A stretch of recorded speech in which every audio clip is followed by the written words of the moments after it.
بسم اللہ الرحمن الرحیم۔ میری شادی ایک بہت ہی امیر خاندان میں ہوئی تھی۔ میں اس وجہ سے بھی خوش تھی کہ ساری زندگی میں نے حسرتیں پالتے پالتے گزاری تھی۔ مجھے پیسے کی قدر اور اہمیت کا اندازہ تھا۔ ہم نے اماں ابا سے ہمیشہ 2 روپے کے لیے مار کھائی تھی۔ جب میری شادی اتنے امیر گھرانے میں ہوئی تو میں نے کچھ نہیں سوچا کہ شادی کس سے کروائی جا رہی ہے۔ مجھے تو بس اس بات کی خوشی تھی کہ میں بیاہ کر اس چوپڑی سے نکلوں گی اور ایک محل نما گھر میں جاؤں گی جہاں آگے پیچھے نوکر میری خدمت کرنے کے لیے کھڑے ہوں گے اور میں بس ان کو حکم دوں گی۔ بات بھی ایسے ہی تھی۔ جب میری بارات میرے گھر کے اندر داخل ہوئی تو میں سوچ نہیں سکتی تھی کہ اتنے خوبصورت ملبوسات والے لوگ میرے گھر اور میرے گھر میں داخل ہو رہے ہیں۔ ان سب کے چہروں پر بڑی عجیب سی خوبصورتی اور چمک دمک تھی۔ ہم غریبوں کا محلہ، ہم نے تو میک اپ بھی سستا سا کر رکھا تھا، لیکن جب یہ لوگ مجھے بیاہ کر اپنے گھر لے گئے میں اس طرح ان کو دیکھتی ہی رہ گئی تھی۔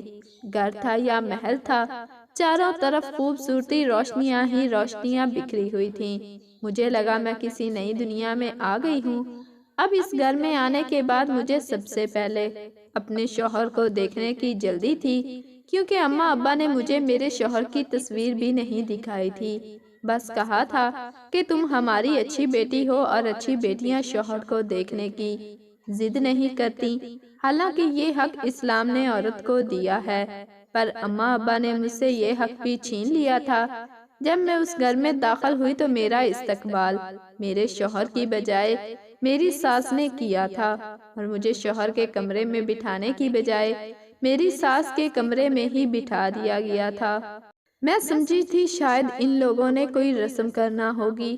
پھر کچھ لڑکیاں اس کمرے میں آئیں، چھوٹی موٹی رسمیں کی گئیں، پر میرے شوہر نے چہرے سے صحرا نہیں ہٹایا۔ میں تو خود نظریں جھکا کر بیٹھی ہوئی تھی۔ میں اپنے شوہر کو اس وقت دیکھ نہیں سکتی تھی، پر میں کیا جانتی تھی کہ میری کڑی آزمائش شروع ہو چکی ہے۔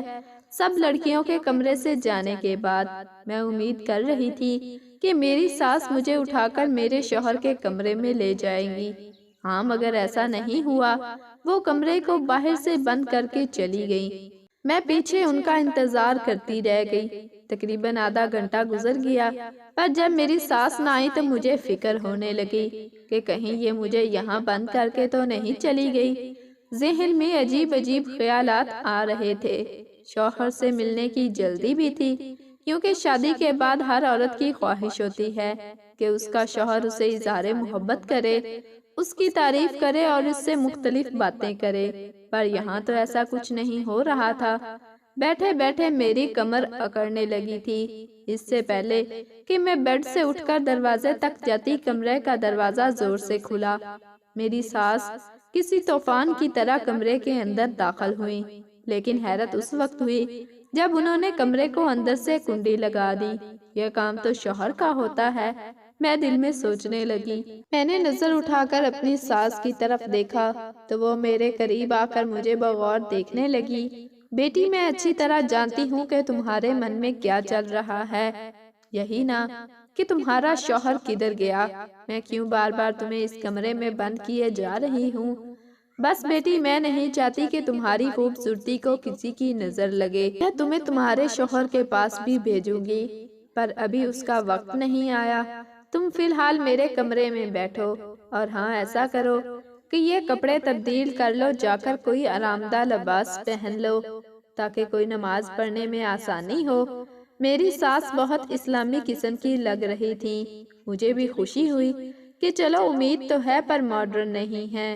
اگر میں امیر اور ماڈرن گھرانے میں بیاہ کر آتی تو زندگی مشکل ہو جاتی۔ ویسے بھی مجھے ابھی تک فیشن کرنا، میک اپ کرنا نہیں آتا تھا۔ میں خاموشی سے بیٹھی رہ گئی۔ میں نے کپڑے تبدیل کیے اور عشاء کی نماز ادا کی، پر وہ آخری بار تھی جب میں نے عشاء کی نماز پڑھی تھی۔ خیر، اس کے بعد مجھے نیند آ گئی، میں سو گئی۔ جب میری آنکھ کھلی تو میں اپنی ساس کے کمرے میں ہی تھی۔ مجھے برا نہیں لگا تھا کہ میری ساس میرا اتنا خیال رکھ رہی تھی، میں کیوں برا مناتی۔ میری ساس نے آ کر مجھے ہرے رنگ کا ایک جوڑا دیا، کہنے لگی، یہ پہن لو، میں نے تمہیں مہمانوں سے ملوانا ہے۔ اب دن کا وقت ہو گیا ہے، تم اپنے شوہر کو بعد میں دیکھ لینا، فی الحال وقت مہمانوں کا ہے، مہمان تمہیں دیکھنے آ رہے ہیں، ہم نے ولیمہ بھی تو کرنا ہے۔ میں خوش ہو گئی، میں نے اچھی طرح کپڑے پہن کر خود کو تیار کر لیا۔ عورتیں ملنے کے لیے مجھ سے باری باری آنے لگیں، خاندان کی نفرت تھی، مجھ سے باری باری آنے لگی، میں اس خاندان کی نئی فرد تھی، اس لیے مجھ سے ملنے کے لیے بہت سارے لوگ آئے تھے، پر جو بھی مجھے دیکھتا وہ بڑی عجیب نظر سے دیکھتا اور گھورتا ہی چلا جاتا۔ یہ ارسلان کی بیوی ہے۔ سب عورتیں میری طرف مڑ مڑ کر دیکھتی تھیں جیسے میں کوئی عجوبہ ہوں۔ میں سب کی نظروں کا مفہوم نہیں سمجھ پائی تھی، مگر کسی نے مجھ سے ارسلان کے بارے میں نہیں پوچھا تھا، میرے شوہر کے بارے میں کوئی ذکر ہی نہیں کر رہا تھا، بس جو بھی مجھے دیکھتا بڑی قابل رحم نظر سے دیکھتا اور کہتا اللہ تم پر رحم کرے اور تمہاری زندگی کو آسان فرمائے۔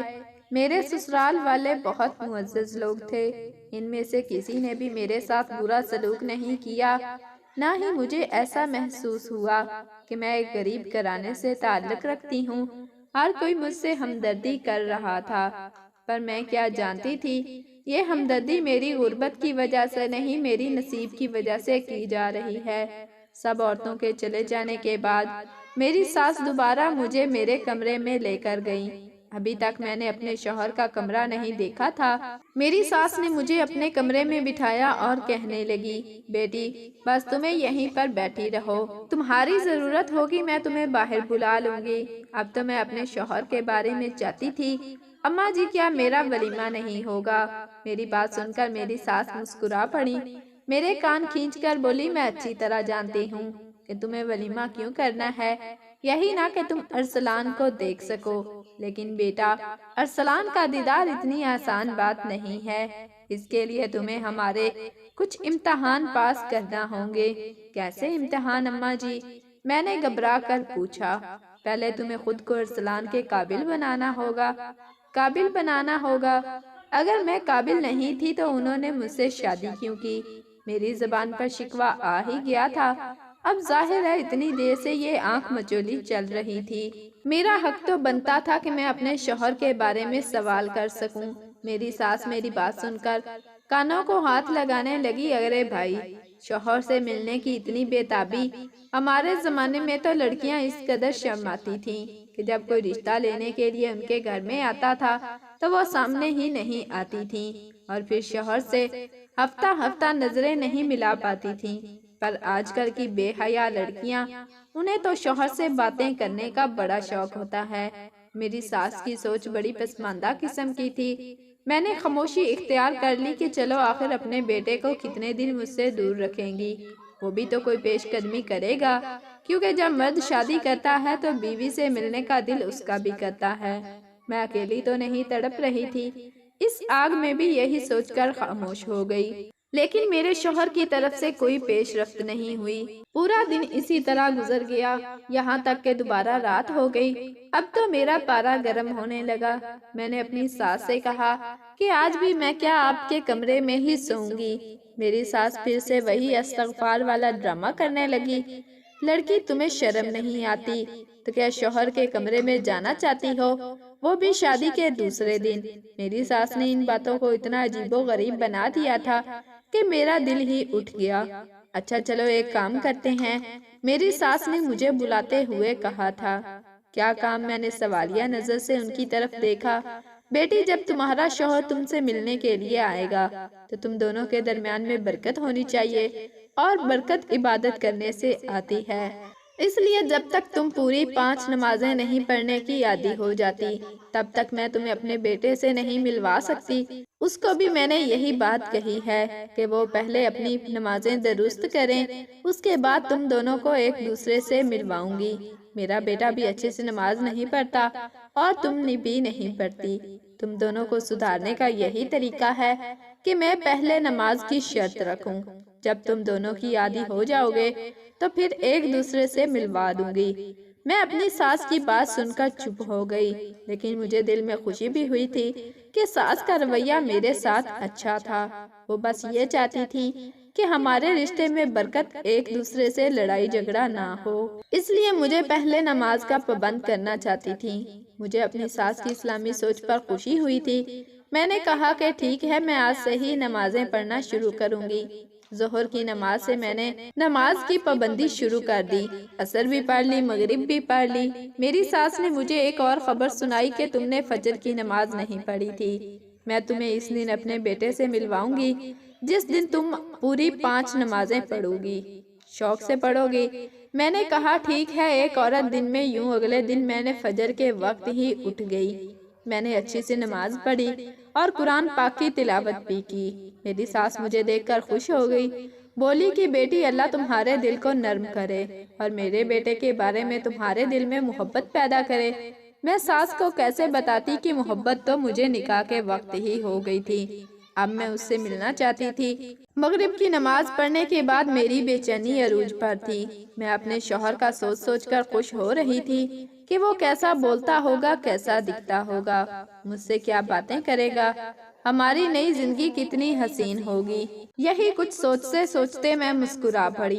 میری ساس کمرے میں داخل ہوئی اور کہنے لگی بیٹی جب تک تم عشاء کی نماز نہیں پڑھو گی تب تک تو میں تمہیں اپنے بیٹے سے نہیں ملواؤں گی، سو آج حسین خیالوں میں رہنے کی بجائے اچھا ہے کہ تم سب سے پہلے عشاء کی نماز مکمل کر لو، پھر ہی میں تمہیں ارسلان کے پاس بھیجوں گی۔ اور ہاں، یہ تم کسی چادر لے کر نماز پڑھ رہی ہو بیٹا، یہ تو بڑی باریک ہے، یہ لوگ میں سفید دوپٹہ اپنے اوپر رکھ لو اور اس میں نماز پڑھا کرو، یہ ہمیشہ تمہارے کام آئے گا، بڑا ہی برکت والا دوپٹہ ہے، تم اسے پہنو گی تو تمہیں خود احساس ہوگا کہ اس میں ایک عجیب سا سرور ہے۔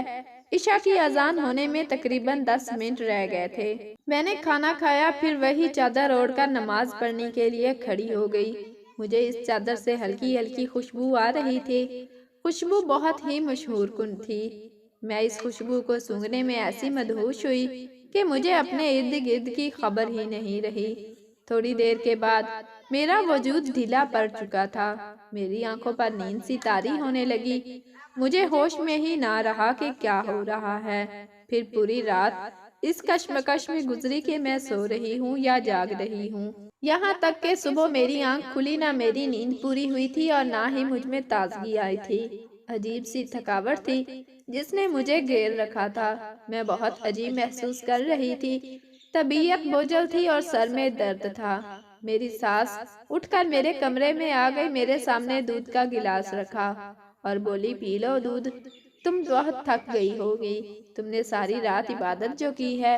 نہیں اماں جی، میں نے کہا عبادت کی، عشاء کی نماز بھی نہیں پڑھ پائی، اسی وقت مجھے نیند آ گئی تھی۔ اوہو بیٹی، یہ کیا کر دیا، اب تو میں تمہیں آج بھی ارسلان سے ملوانے سے رہی۔ یہ کہہ کر ساس نے میرے سر پر ایک اور بم گرا دیا۔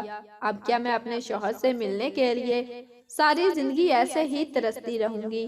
میری بات پر وہ زور سے کہکا لگا کر ہنس پڑی۔ نہیں بیٹی، میں نے یہ کب کہا کہ تم تڑپتی رہو گی، بس آج کی تم نمازیں مکمل کر لینا، اس کے بعد میں تمہیں عشاء کی نماز کے فوراً بعد ارسلان کے پاس لے جاؤں گی۔ کیا ان کا دل نہیں کرتا مجھ سے ملنے کو؟ میں نے پوچھا تو ساس ہنس پڑی۔